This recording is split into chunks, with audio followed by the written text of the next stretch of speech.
So let's start with the first question I have for you. Is Cash your first real name? It's actually put the funny thing is it's actually pronounced Cashwing. So it's Kash-Wayne. Yeah, it's actually Ah, pronounced Cashwing. But you don't you go with cash, is that? a little bit better for marketing. Yeah, Cash makes it a little cooler, especially growing up. Um, Everyone usually calls me Cash, so it's like a take 22 if you put it that way. Where are you from? Where is that name derived from? Um, just to let you know, real quick, Hmm? it's not allowing me to record. It's saying I need I'm permission from I'm recording. Don't worry. you. Okay, Yeah, it's okay, it's okay. fine. You're good. All right, so yeah, so that name actually derives from Jamaica. I Uh-huh. am from the island of Jamaica, Okay. but there's a funny twist to it because I don't know how my family came up with the name. My aunt somehow came up with the name. I met someone a few years ago, and they asked me if I was from Pakistan. It was very Uh-huh. weird. Uh-huh. So the guy and I was doing a seminar here one day, maybe 3 weeks ago too, and the guy asked me, "Are you from that region?" Uh-huh. But what I started to realize was the name is actually and also an Indian name, Oh, okay. Kash. Uh-huh. Cash. Yeah, that makes more Kashmir. sense. Yeah, like Kashmir. So it's Hmm. spelled Kash instead of the Cash. Yeah, Caribbean. People have the most creative names, I tell you. Absolutely, absolutely. But it has been a blessing. I stand out when I order at like a local IHOP or something on a busy Sunday morning. My order Uh-huh. is never mixed up because I'm the only person with that name. Yeah, that's Silver lining. Thanks, Mom. Thanks, Dad. It helps out sometimes. good, good. Well, Tell me a little bit about your background. I mean, how did you grow up and how did you find your way into real estate? Yeah, I mean, that's a very very good question. I mean, I started. All right, let's start from the beginning then. I yeah. mean, I moved here at the age of 5 from Jamaica. Obviously, like most immigrants, your parents wanting a better life. I grew up seeing my father work 2 jobs, to support myself and my siblings. And one of the things that always stood out in my mind is that, I did not want to pretty much, just work a 9 to 5. I wanted to have, more for my life.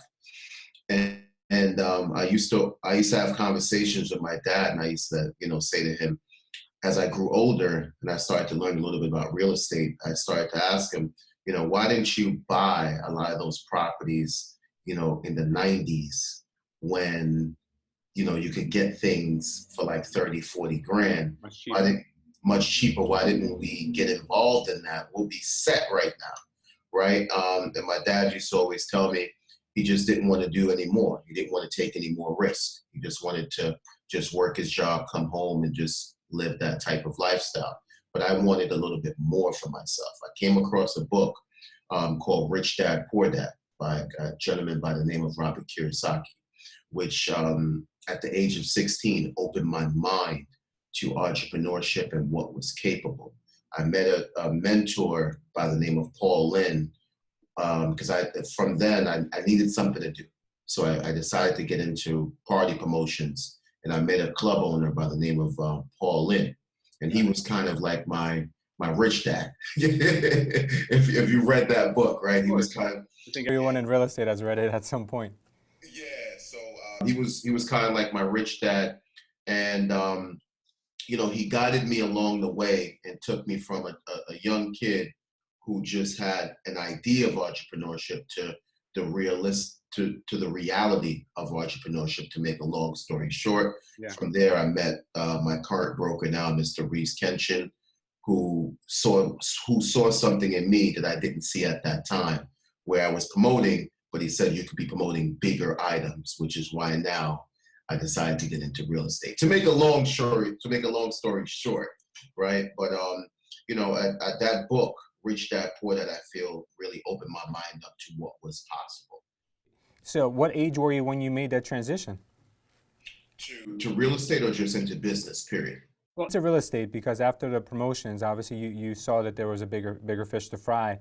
At what point was it in your life that you said, all right, now is the time to make that move? What age were you?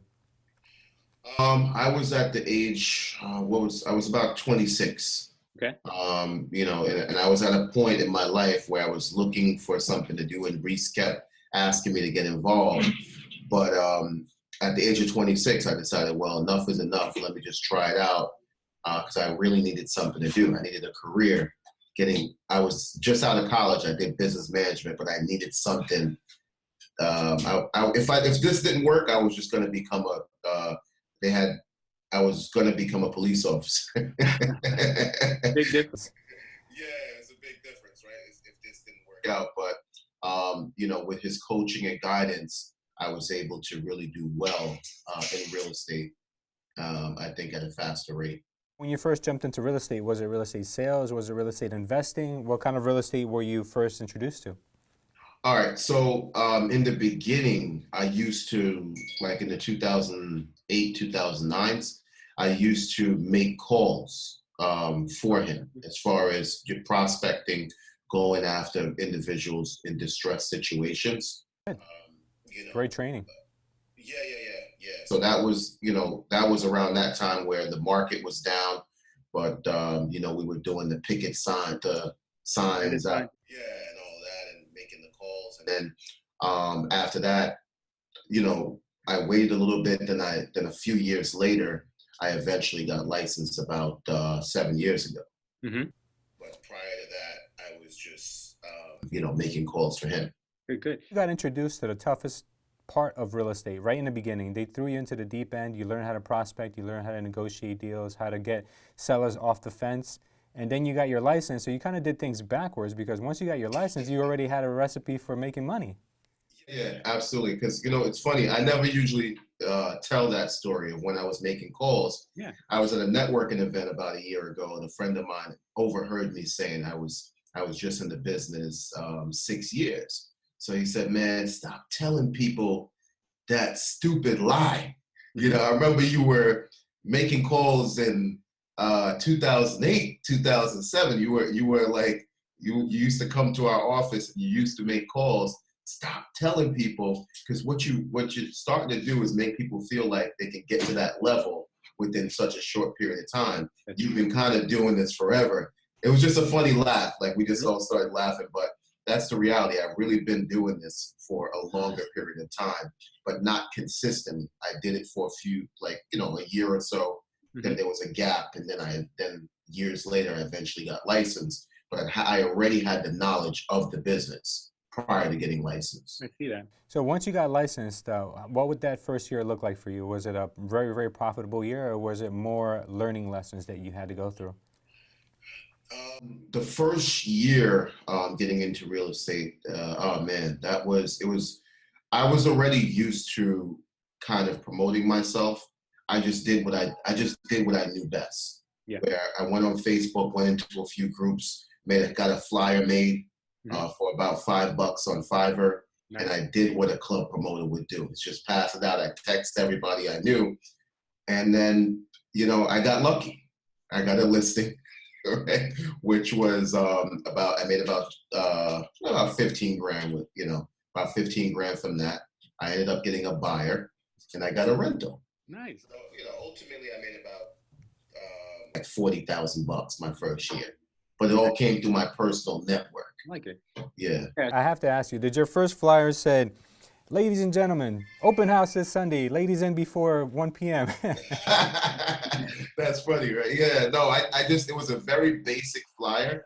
Mm-hmm. And I do rentals, I did buyers, sellers. That was it. Very simple flyer. Awesome, man. And I just texted out and blasted out to everybody I knew.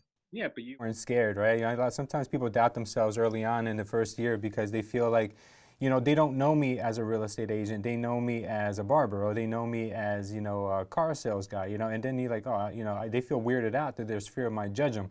But you didn't have that fear, right? Yeah, I feel like, you're absolutely right. I did not, I never really thought about it like that. But I was like, when you watch the RoboCop movie, mm-hmm. and he's just programmed to do one thing. Uh-huh. I was just, at that point in my life, I was just programmed to get the word out.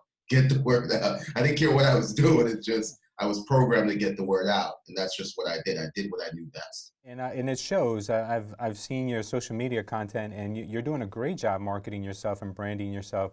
You're giving yourself the level of professionalism that most people don't take the time to do with their marketing. Can you tell us a little bit about that? How you grew into social media? Oh man, it's funny. I've been doing social media for the last 13 years. Mhm. I was at a bar with some friends of mine, and my friend pulled up YouTube and was like, "Look at this video." That was a video I did 10 years ago. Uh-huh. But it's funny. I mean, no one was watching back then, and now I put out a video, and it's received by a lot more people. A lot more people are paying attention to it. But it just shows the consistency. You know, I've been doing that for years. It's just something now people are starting to see. I just felt like social media was something that can get me a lot more exposure Yes. for a fraction of the cost that traditional marketing can get me.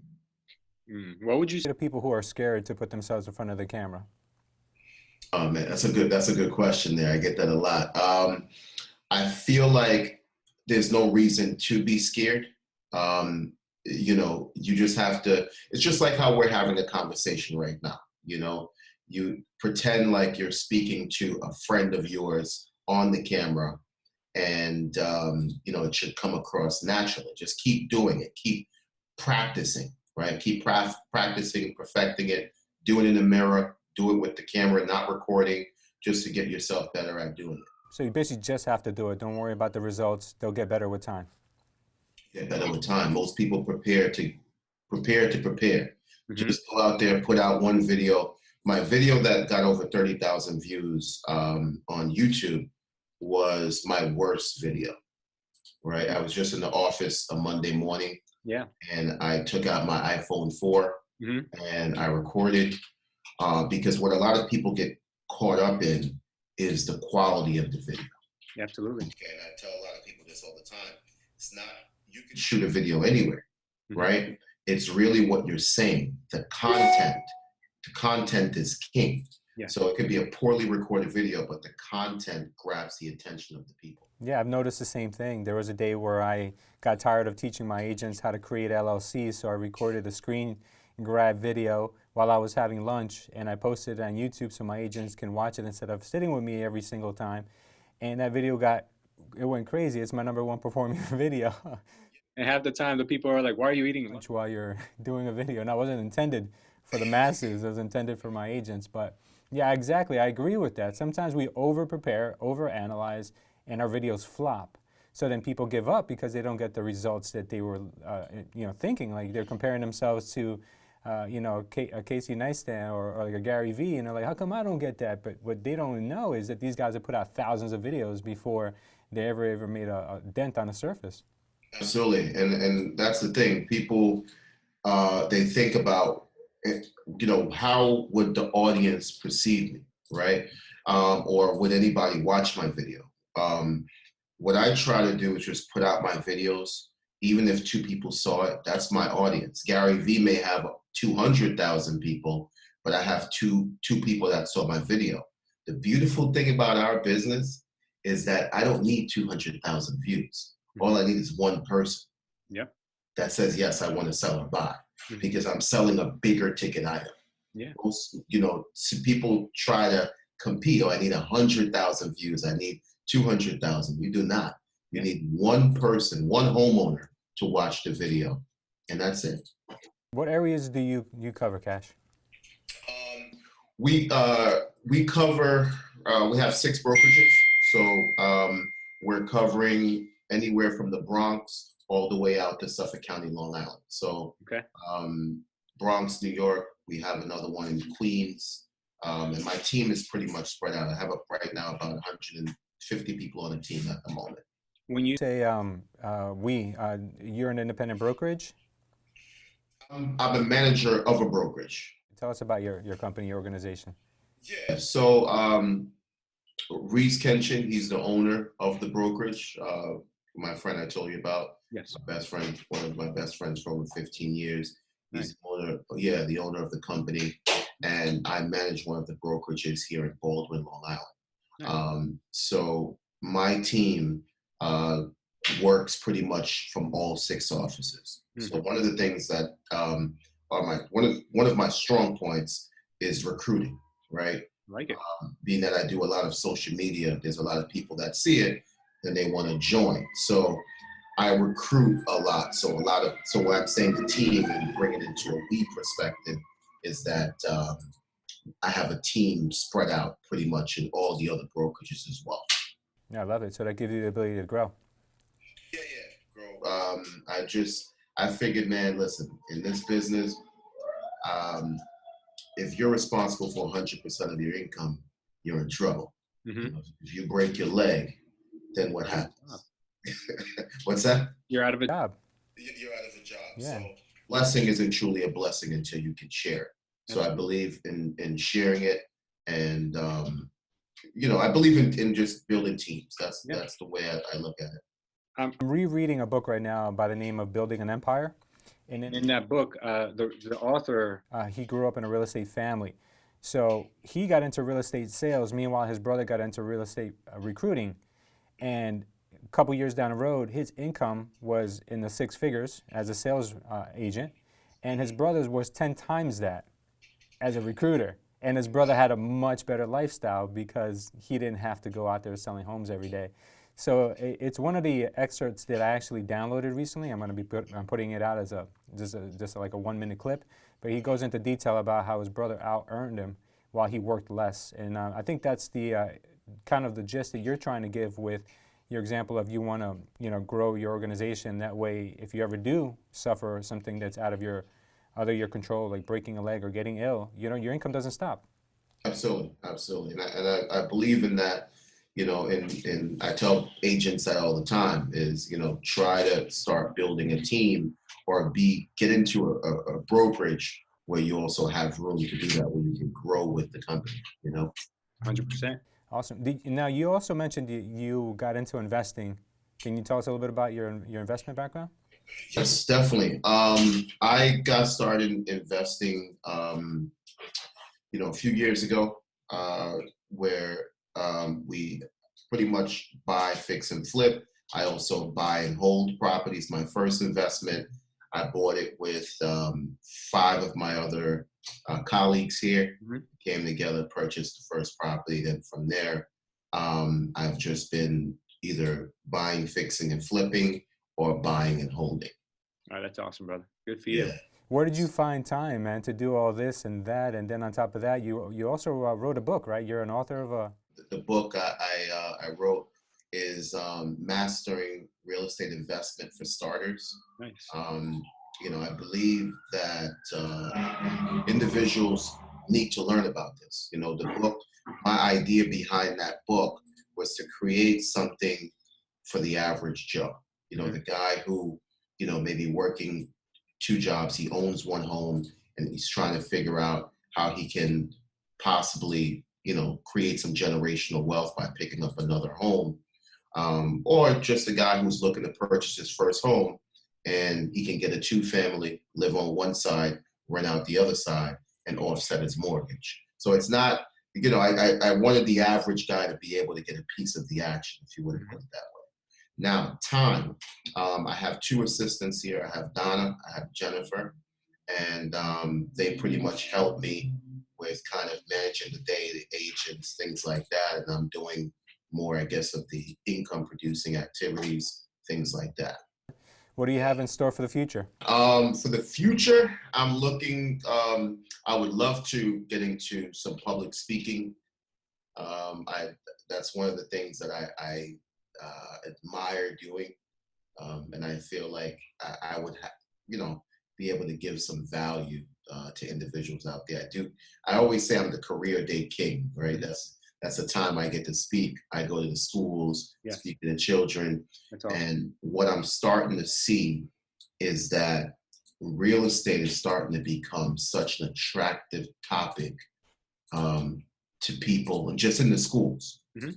Whenever I go, everyone has their hands raised with questions. They've either seen, even the teachers, they've either seen HGTV, millionaire, what is it called? Millionaire listing. Listing, yeah. Yeah. Hmm.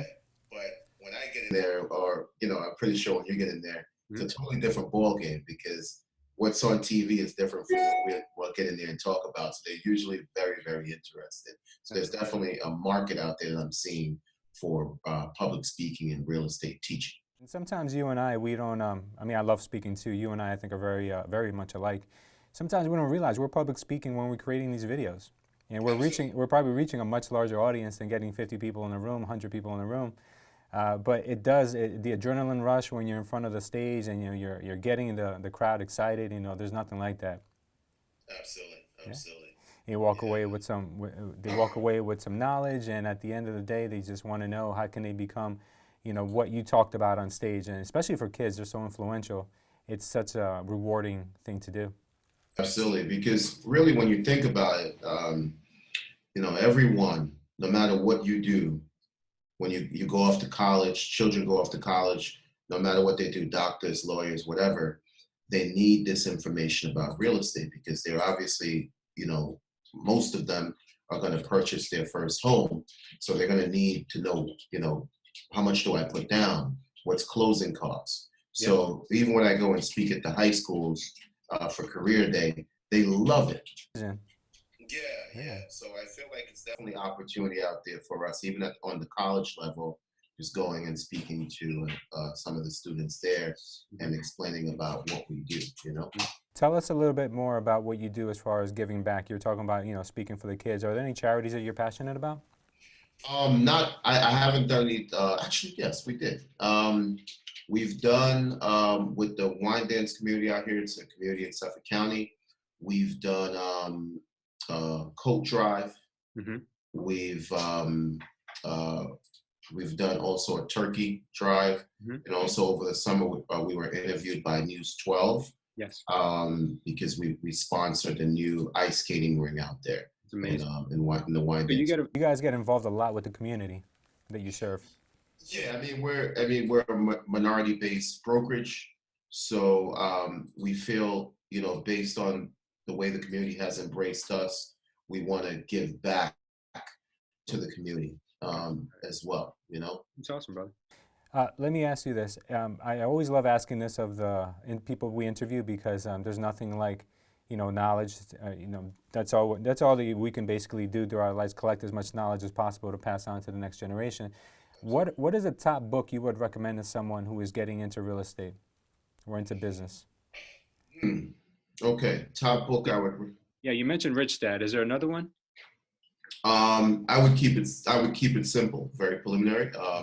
How to Win Friends and Influence People. I think that's Dale Carnegie, of course. Yeah. That's a classic. Yeah, it's a classic. Second, if you would give me a second one, introductory as well.